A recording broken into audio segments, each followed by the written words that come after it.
오늘 우리가 읽은 이 본문은 야곱의 장례 이후에 일어난 일을 전해주고 있습니다. 야곱의 장례가 다 끝난 후에 요셉의 형들이 불안해졌습니다.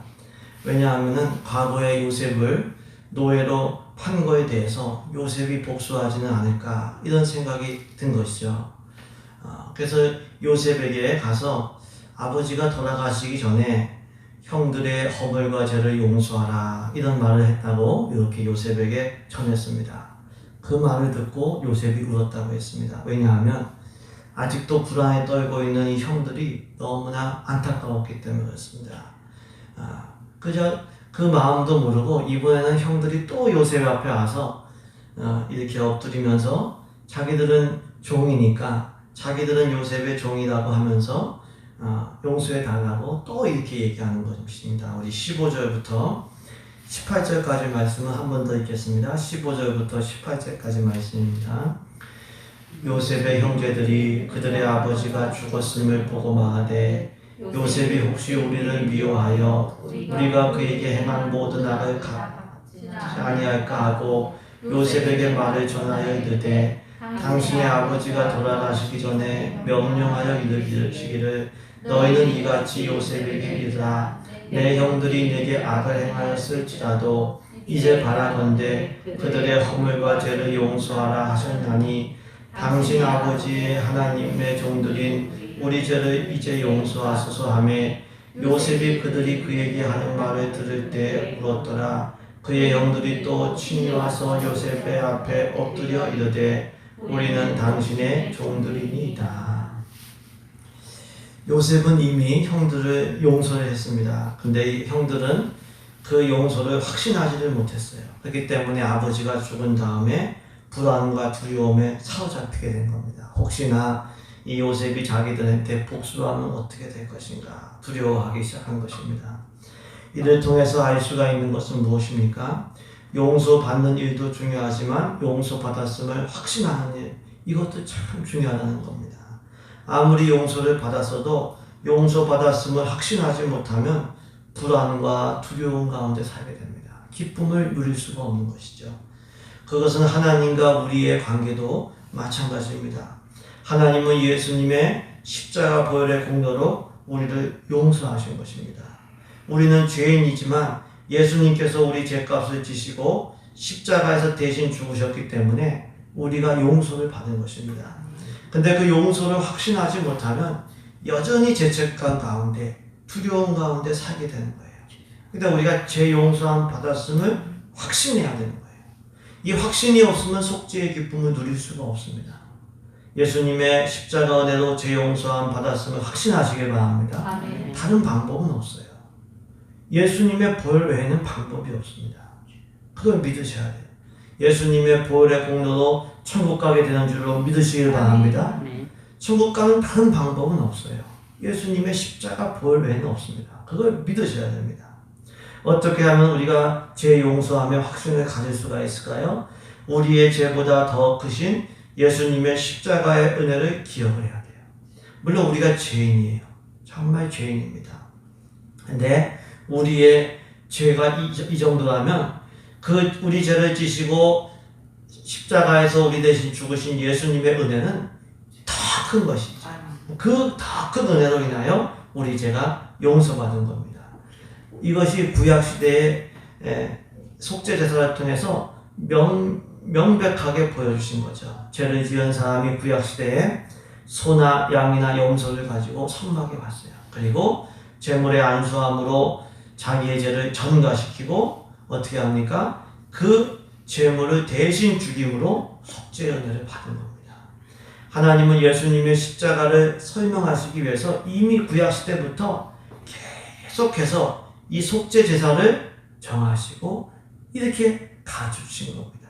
십자가를 통해서 속죄의 은혜를, 속죄 제물의 원리를 가르쳐주신 거죠. 오직 주님의 십자가 은혜로만 죄 용서함 받았음을 기억하시고 속죄의 감격과 은혜 가운데 사시길 주님의 이름으로 축복합니다. 이걸 잃어버리면 안 돼요. 내가 구원 받았구나, 내가 천국 가는구나, 내가 죄 용서함 받았구나, 이걸 기억하셔야 돼요. 우리가 살아가면서도 마찬가지입니다. 우리가 살다 보면은 또 죄를 지게 됩니다. 또 그 죄는 우리를 영적으로 소경으로 만들기 때문에 내가 죄 지은 사실조차도 사실은 몰라요. 근데 성령의 빛이 임해서 죄를 깨닫게 되고 그 즉시 예수님의 십자가의 은혜를 의지하여 회개하면 어떻게 됩니까? 속죄의 기쁨이 있어요. 죄짐을 벗으면 속죄의 기쁨이 분명히 있습니다. 내가 기쁨이 없다면 죄짐을 벗지를 못하는 거예요. 십자가 그늘 안에서 우리의 죄짐을 벗어버리시고 속죄의 기쁨, 충만한 기쁨 가운데 사시기 주님의 이름으로 축복합니다. 이렇게 형들은 용서를 받았지만 용서에 확신이 없었기 때문에 두려워했어요. 그에 대해서 요셉이 형들을 위로합니다. 두려워하지 마소서, 내가 하나님을 대신하니까. 우리 19절 말씀을 다시 한번 읽겠습니다. 19절 말씀 같이 읽습니다. 요셉이 그들에게 이르되 두려워하지 마소서, 내가 하나님을 대신하리까. 요셉은 불안에 떠는 형들에게 두려워하지 말라고 했습니다. 그러면서 자기가 하나님을 대신하겠느냐 이렇게 이야기합니다. 요셉은 하나님만이 심판주이심을 알았어요. 그래서 하나님을 대신하지 않겠다고 이렇게 이야기한 겁니다. 이를 통해서 알 수 있는 것은 무엇입니까? 하나님만이 심판주가 되신다는 거예요. 그 하나님의 자리를 월권하지 않을 때 복수하지 않고 용서하게 된다고 하는 겁니다. 우리는 우리의 자리와 하나님의 자리를 잘 구분할 줄 알아야 돼요. 기차를 탈 때 우리가 극장이나 어떤 식당에 갈 때 다 자기 자리가 있어요. 자기 자리가 아닌 곳에 가면은 나중에 쫓겨납니다. 심판하시는 분은 누구냐? 심판주의 자리는 누구냐? 하나님의 자리고 하나님이 심판하시는 거죠. 그러니까 하나님의 자리에 앉아서 다른 사람들을 정죄할 생각하지 말고 심판을 하나님께 맡겨야 돼요. 로마서 12장이 이렇게 말씀하고 있죠.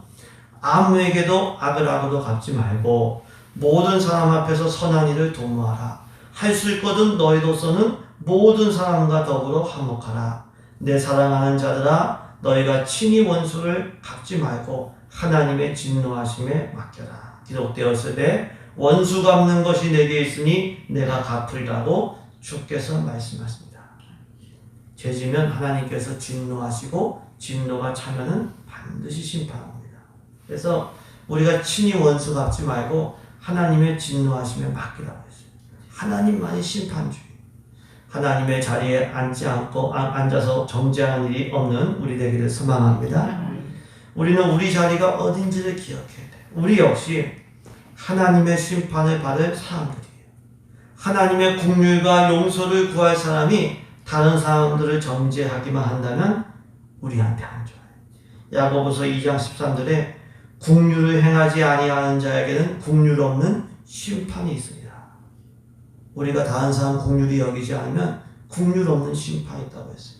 예수님께서 기도를 가르쳐 주실 때 이렇게 기도하라고 했어요. 우리가 우리에게 죄 지은 사람을 용서해 준 것 같이 우리 죄를 사하여 주세요. 우리가 용서를 해야 된다고 말씀하고 있는 거죠. 우리도 용서받을 죄인임을 기억하면서 긍휼과 사랑을 심는 우리 되시길 주님의 이름으로 축복합니다. 요셉은 하나님을 대신하지 않겠다. 하나님 자리에 앉지 않겠다. 이렇게 고백을 했습니다. 더 나아가서 요셉은 이렇게 말합니다. 형들이 나를 해하려고 했지만 하나님은 그것을 바꾸사 오늘과 같이 많은 백성의 생명을 구원하게 하시려 하셨습니다. 우리 20절 말씀을 우리 한 번 더 읽겠습니다. 20절 말씀을 같이 읽도록 하겠습니다. 당신들은 나를 해하려 하였으나 하나님은 그것을 선으로 바꾸사 오늘과 같이 많은 백성의 생명을 구원하게 하시려 하셨나니. 아멘. 형들이 요셉을 노예로 판 거 정말 악한 거죠. 이게 죽이려고 했는데 차마 죽이지 못하고 돈 받고 판 겁니다. 아주 악한 행동이었는데 근데 하나님은 그 악한 행동까지도 선으로 바꿔주셨어요. 물론 애굽에 팔려가서 고생 많이 했습니다. 요셉이요. 근데 나중 보면은 총리 대신이 되고 식량 정책을 잘 살려서 많은 사람들을 흉년해서 이게 구원해 간 것이죠. 이를 통해서 알 수 있는 것은요. 하나님은 이 악까지도 선으로 바꿔 가신다는 거예요. 예, 애굽의 노예로 파는 건 악인데 그걸 바꾸셔서 총리 대신이 돼서 많은 사람들을 구원하신 겁니다. 하나님은 합력하여 선을 이루어 가시는 분이신 겁니다.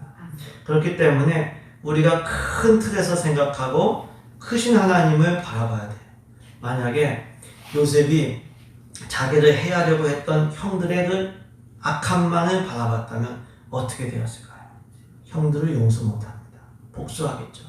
분노의 도구가 되겠죠. 근데 요셉은 형들의 그 악함을 통해서, 악한 행동을 통해서 선으로 만들어 가시는, 구원하시는 하나님을 바라본 거예요. 하나님을 바라보고 하나님의 섭리 속에 모든 게 있구나, 이것을 생각했기 때문에 용서할 수가 있었습니다. 우리도 마찬가지죠. 악한 행동한 사람, 어떤 사람이 나한테 실수한 거, 악하게 군 거, 그것만 바라보고 있으면 용서가 안 됩니다. 마음의 증오와 미움이 막 차오르는 거예요. 그러면 나한테도 도움이 안 돼요. 나한테도 도움 안 돼요.